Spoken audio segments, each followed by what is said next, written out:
Third type of pronoun வந்து reflexive pronoun. இப்போ நான் அது என்ன கொடுத்துருக்கேன் அப்படின்னு சொன்னால் ரிஃப்ளெக்சிவ் அண்ட் எம்ஃபாட்டிக் ப்ரொனவுன்ஸ்னு கொடுத்துருக்கேன். இந்த ப்ரொனவுன்ஸ் எல்லாமே வந்து ரிஃப்ளெக்சிவ் ப்ரொனவுன் தான், எம்ஃபாட்டிக் ப்ரொனவுன்ஸ் தான். எம்ஃபாட்டிக் இல்லைன்னா ஒரு கொஸ்டின் பேப்பரில் பார்த்தேன் எம்பசைசிங் ப்ரொனவுன் அப்படின்னு கொடுத்துருந்தாங்க. அப்போ எம்ஃபாட்டிக் ப்ரொனவுனுக்கும் இதுக்கும் என்ன டிஃப்ரென்ஸ் அப்படின்னு சொன்னால் ப்ரொனவுன் சேம் தான், ஆனால் யூஸ் பண்ணப்படக்கூடிய இடம் தான் வந்து வேற.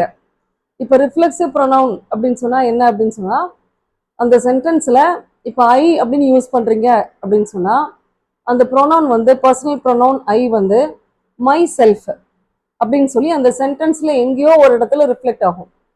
For example, I do the picture myself அப்படின்னு நம்ம சொல்கிறோம் அப்படின்னு சொன்னால் நான் அந்த பிக்சரை நானாகவே வரைஞ்சேன் அப்படின்றது மீனிங். அதே மாதிரி எல்லா பர்சனல் ப்ரொனவுன்ஸையும் நம்ம ரிஃப்ளெக்சிவ் ப்ரொனவுனாக யூஸ் பண்ண முடியும். he himself, she herself, she saw the movie herself. So இந்த மாதிரி ஒரு ப்ரொனவுன், பர்சனல் ப்ரொனவுன் ஒரு சென்டென்ஸில் ஏதோ ஒரு இடத்துல ரிஃப்ளெக்ட் ஆகுது அப்படின்னு சொன்னால் அது வந்து ரிஃப்ளெக்சிவ் ப்ரொனவுன். இப்போ எம்ஃபாட்டிக் ப்ரொனவுன் இல்லை எம்பசைசிங் ப்ரொனவுன்றது என்ன அப்படின்னு சொன்னால் நம்மளுக்கு எம்ஃபாட்டிக் அப்படின்ற வேர்டுக்கு மீனிங் தெரியும். எதையுமே கொஞ்சம் மிகைப்படுத்தி சொல்கிறது, எம்ஃபாட்டிக்காக சொல்கிறது, கொஞ்சம் அதிக இமோஷனலாக சொல்கிற மாதிரி. அப்போ எம்ஃபாட்டிக் ப்ரொனவுன்னா என்ன அப்படின்னு சொன்னால் அந்த I, we, you, he, she, it's, they இந்த அத்தனை ப்ரொனவுன்ஸ் பர்சனல் ப்ரொனவுனுக்கும் அடுத்து இம்மீடியட்டா எம்ஃபாட்டிக் அந்த ப்ரொனவுன் வந்துச்சுன்னா அது வந்து emphatic pronoun.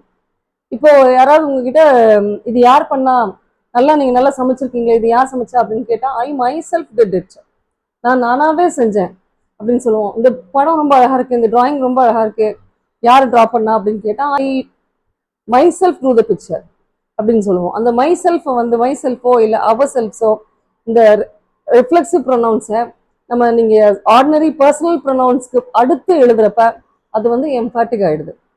Next to the personal pronouns நம்ம வந்து யூஸ் பண்ணுறப்ப அது வந்து எம்ஃபாட்டிக் ப்ரொனவுன் ஆகிடுது.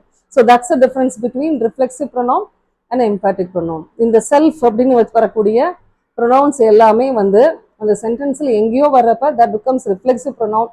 And when it comes right after the personal pronoun, they are called emphatic pronoun. That's the difference.